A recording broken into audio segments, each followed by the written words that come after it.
fazer as nossas análises. Pessoal, vou fazer uma síntese para vocês aqui de como é que a gente utiliza o RStudio na filosofia do Tidyverse. O que é o Tidyverse? Então, o Tidyverse é uma coleção de pacotes do RStudio, do R, né?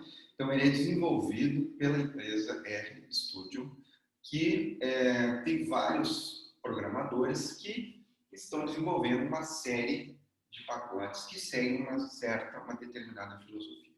Então, essa filosofia, ela permite com que os dados e funções, eles conversem entre si.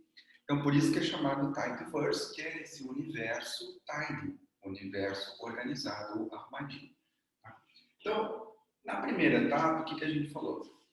No Tidyverse, ele é feito para a gente fazer todas as etapas, basicamente. Desde a gente pegar os dados em planilhas, que é esse caso que nós temos aqui. Então, nós temos um programa externo, normalmente uma planilha eletrônica, seja ela em formato offline ou em nuvem, que nós vamos fazer a importação para o RStudio.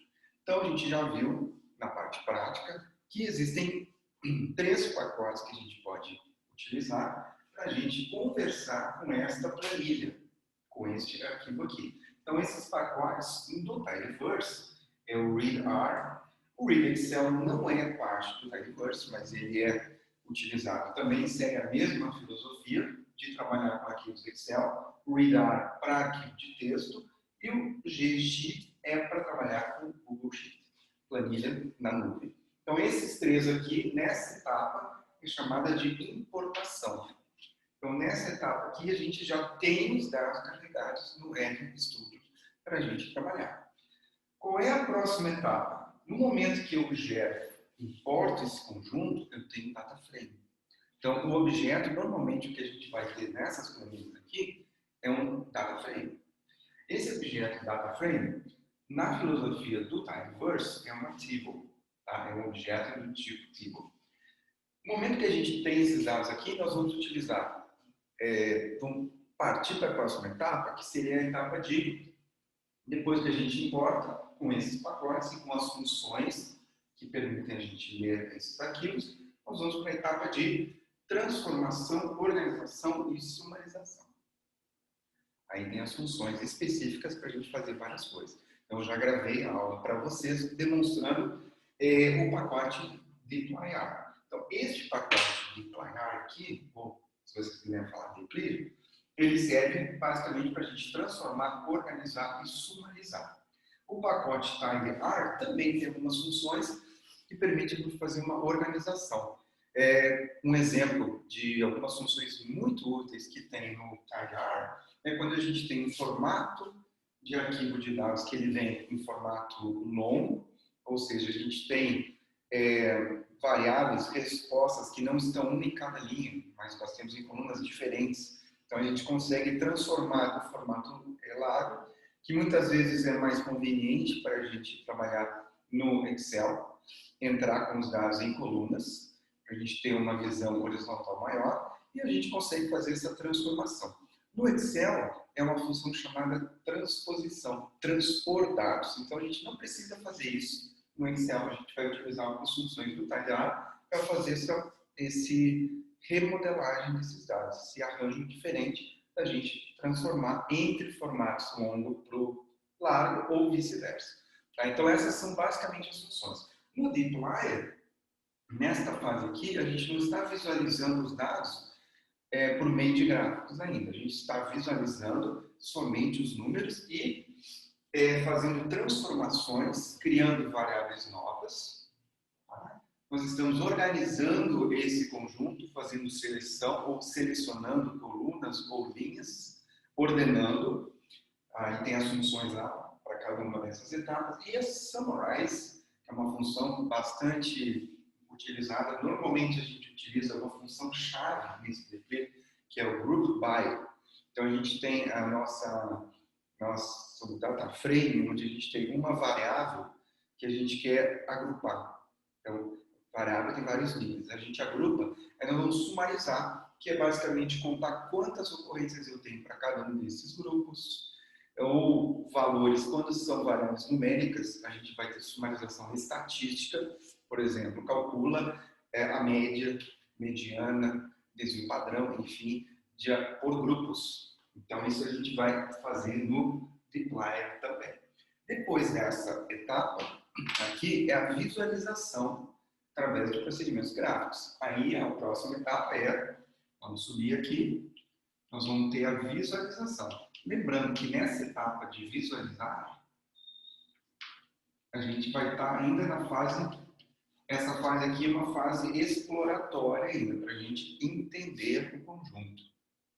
Tá? Nós estamos aprendendo, conhecendo, fazendo algo que é muito difícil a gente fazer nessa planilha aqui, somente olhando aqueles números. E é uma fase de preparação exploratória para conhecer, para preparar os dados na filosofia do Tidyverse, para a gente aplicar, então, as funções que nos permitem gerar os gráficos, os artifícios gráficos, para a gente entender os padrões, a gente enxergar de uma maneira diferente aquilo que a gente não enxerga olhando somente números.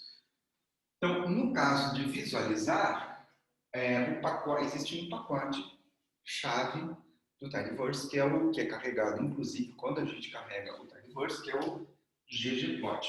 Então, vou colocar em azul aqui, então ggplot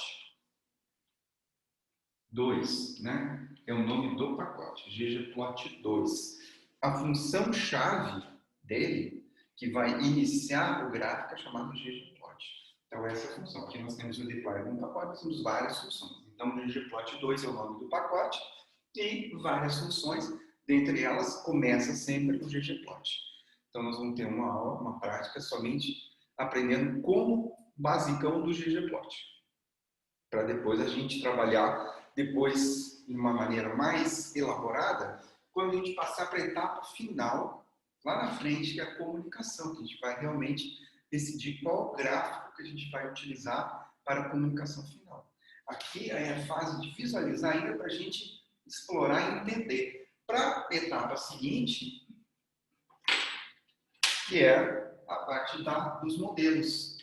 Então, os modelos, aqui, nós vamos decidir posteriormente, depois que a gente visualiza, a gente vai começar a entender melhor e já começar a enxergar resultados prévios, começar a verificar se aquela nossa hipótese ela está sendo confirmada ou não, e aí direcionar para a gente o que nós vamos utilizar de modelos estatísticos. Então, quando eu falo os modelos, são a estatística inferencial, né?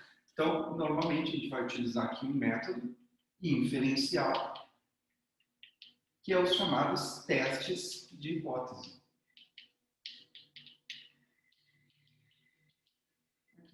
Então, para chegar nessa fase aqui, a gente precisa obrigatoriamente passar por esses passos fundamentais aqui, né? Importante, preparar aqui, transforma, já aprende, visualiza, já aprende, e aí a gente vai aplicar um teste estatístico segundo a pergunta que a gente formulou.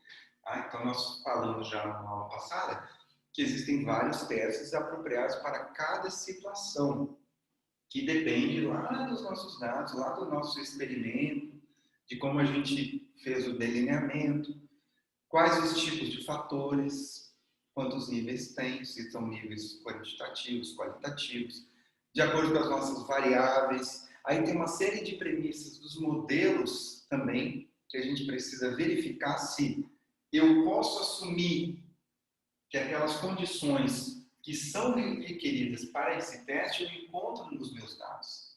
Se os meus dados observados, eles cabem, né? Eu posso assumir uma série de premissas, de condições essenciais para que tenha validade, para que eu tenha confiança nos resultados, né? Então, nós vamos ter depois uma aula só falando sobre esses modelos aqui, como que a gente vai escolher o modelo para cada caso e quais as etapas todas, para ver se realmente a nossa escolha prévia que a gente faz do modelo, a gente pode realmente utilizar, ou a gente vai tomando decisões ao longo desses passos todos aqui, vamos verificando, antes da gente aplicar o teste, a gente vai ver a qualidade do ajuste desses modelos. Tá? Então, a gente vai falar de ANOVA, de teste T, teste de comparação de média, correlação, regressão, enfim. Então, são vários testes aqui. Tá? Então, na aula de hoje, nós vamos ter aula prática, demonstrando como utilizar o dplyr.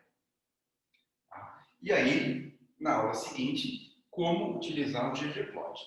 Depois, daqui para frente, dessa etapa aqui, dominando esse básico aqui, a gente vai trabalhar em cima de dados reais ou dados hipotéticos, onde a gente vai seguir esses passos todos até a gente decidir. Dependendo do conjunto e das perguntas que nós temos, nós vamos ter, então, um certo teste, o procedimento que vai tomar a decisão que teste que a gente vai usar.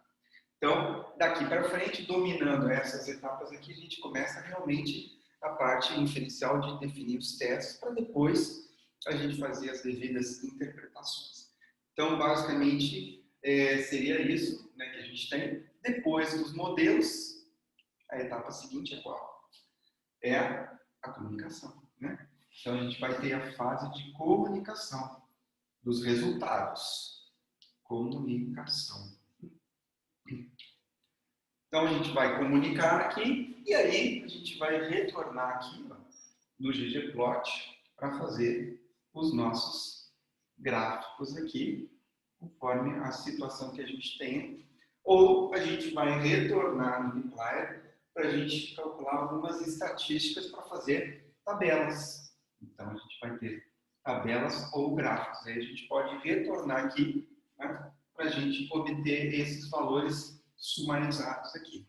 Ok? E aí, dos testes também, a gente vai obter as estatísticas aqui, ou os parâmetros, né, estimados pelo modelo para a gente comunicar e interpretar isso tudo junto.